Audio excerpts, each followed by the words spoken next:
या व्हिडिओमधली पुढची काही वाक्य जी मी तुमच्या पुढे मांडत आहे ती मी म्हटलेली वाक्य नाहीत किंवा कुठल्याही सामान्य माणसाची ती वाक्य नाहीत, तर मध्य प्रदेश मधल्या एका मंत्रीपदाच्या माणसाने, त्यांचं नाव आहे कुंवर विजय शहा, या मध्य प्रदेशच्या मंत्र्यांनी उधळलेली मुक्ताफळं आहेत। एका संबोधनामध्ये ते असं म्हटले आहेत, जिन लोगों ने हमारी बहनों के सिंदूर उड़ाए उन कटे पिटे लोगों को हमने उनकी बहन बेचकर ऐसी की तैसी करवाई। मंत्री पुढे म्हणतात, उन्होंने, आता उन्होंने म्हणजे कोण, आतंकवादियों की कोणी हे ते स्पष्ट करत नाही। ते म्हणतात उन्होंने कपड़े उतार उतार कर हमारे हिंदुओं को मारा और मोदी जी ने उनकी बहन को भेजकर उनकी ऐसी की तैसी करवाई। मोदी जी ने उनके समाज की बहन को भेजा कि तुमने हमारी बहनों को विधवा किया तो तुम्हारी समाज की बहनें तुम्हें नंगा कर कर छोड़ेगी।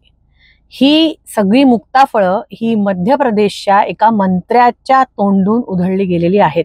मंत्र्याचं नाव आहे कुंवर विजय शहा।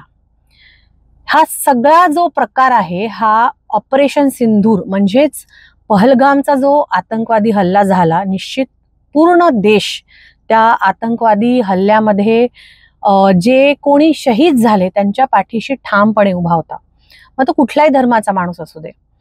पण त्या आतंकवादी हल्ल्याच्या विरोधामध्ये जेव्हा आतंकवादियांचे जे सगळे तिकडचे अड्डे होते ते भारतीय सेनेने नेस्तनाबूत केले, त्यानंतर पाकिस्ताननी जो काही हल्ला भारतीय सीमांवर केला आणि जे काही सगळं झालं त्या सगळ्या प्रक्रियेमध्ये भारताचा प्रत्येक हिंदू, प्रत्येक मुसलमान, इतर सगळ्या जाती धर्मांची लोक ही आपल्या सरकारच्या पाठीमागे आणि विशेषतः जे सैन्य होतं त्या सगळ्या सैन्य दलाच्या पाठीमागे अगदी ठामपणे उभी राहिली। ती सगळी कारवाई कशी झाली, कोणी केली, कुठल्या प्रकारे झाली हे सांगण्यासाठीची प्रेस कॉन्फरन्स झाली। त्या प्रेस कॉन्फरन्समध्ये 2 महिला ज्या अधिकारी होत्या त्यांनी तिथे ती सगळी प्रेस कॉन्फरन्स मांडली। त्याच्यामध्ये एक ज्या होत्या त्या होत्या विंग कमांडर व्योमिका सिंग आणि दुसऱ्या ज्या होत्या त्या होत्या कर्नल कुरेशी। आता कुरेशी हे नाव ऐकल्यामुळे हे जे भाऊ आहेत यांनी जी मुक्ताफळं उधळली की तुमच्या मधल्याच बहिणींना पाठवलं आणि तुमच्या लोकांना उनके म्हणजे नेमकं म्हणायचं काय यांना, की मुस्लिम समाजाच्या महिलेला किंवा त्या अधिकाऱ्याला, ज्या सोफिया कुरेशी अधिकारी होत्या, त्यांना प्रेस कॉन्फरन्स घ्यायला लावली किंवा त्यांनी तिथे मांडलं म्हणून तुमच्या समाजाच्या, की तुम्ही इनडायरेक्टली प्रत्येक मुसलमानाला आतंकवादी असं म्हणताय का? ही जी तुमच्या डोक्यातली घाण आहे ही तुम्ही स्पष्टपणे तुमच्या ह्या सगळ्या वक्तव्यातून मांडत आहात। हे जे विजय शहा नामक मंत्री आहेत हे मंत्री तर बनण्याच्या लायकीचेच नाहीत, पण माझं तर अगदी स्पष्ट मत आहे की सरकारने त्यांची जी आमदारकी आहे ती सुद्धा रद्द करावी। जेव्हा संपूर्ण देश जात पात धर्म विसरून आपल्या सगळ्या सैन्यबळांच्या मागे उभा आहे, तेव्हा असा कोणता तरी एखादा नासका माणूस येऊन काहीतरी वक्तव्य करतो आणि एका डेडिकेटेड आर्मी ऑफिसरला, त्या कुरेशी आहेत कर्नल सोफिया कुरेशी, त्यांच्या नाव न घेता असा एखादा उल्लेख करणं की तुमच्या बहिणीला पाठवून, तुमच्याच धर्माच्या एका बहिणीला पाठवून तुम्हाला नेस्तनाबूत केलं, हे अतिशय लज्जास्पद हे विधान आहे।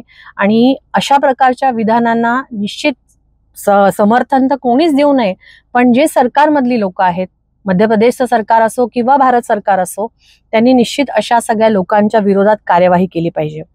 भारतीय सैन्याच्या सगळ्या तिन्ही सैन्यांच्या मागे भारतीय प्रत्येक माणूस, सगळ्या जाती धर्माचा माणूस ठामपणे उभा आहे आणि अशा प्रकारच्या ह्या सगळ्या वक्तव्याला आपल्यापैकी कोणी तर बळी पडूच नये, पण ह्यांच्यासारखी जर कोणी मुक्ताफळं उधळत असतील तर त्यांना चोख उत्तर पण देण्याची आता कुठेतरी गरज आलेली आहे। कारण अशा परिस्थितीमध्ये जेव्हा कितीतरी आपल्याच लोकांनी तिथे जीव गमावला, आतंकवादी हल्ल्यामध्ये गमावला, त्याच्यानंतर आपल्या सैन्यबळाचे पण कितीतरी जवान तिथे मृत्युमुखी पडले या सगळ्या नंतरच्या प्रक्रियेमध्ये, असं सगळं देशाचा माहोल असतानाही तुम्ही हिंदू मुस्लिमचा मुद्दा कुठेतरी पुन्हा रेटण्याचा प्रयत्न करता। तुमच्यासारखे नालायक आणि तुमच्यासारखे निर्लज्ज खरं तर तुम्हीच असू शकता। खरंच या सगळ्या वक्तव्यावरती ह्या कुंवर विजय शहा नावाच्या जे मंत्री आहेत त्यांच्यावरती कार्यवाही झाली पाहिजे आणि त्यांना त्यांच्या पदावरून आणि त्यांच्या आमदारकीमधून मुक्त केलं पाहिजे. धन्यवाद. जय भीम.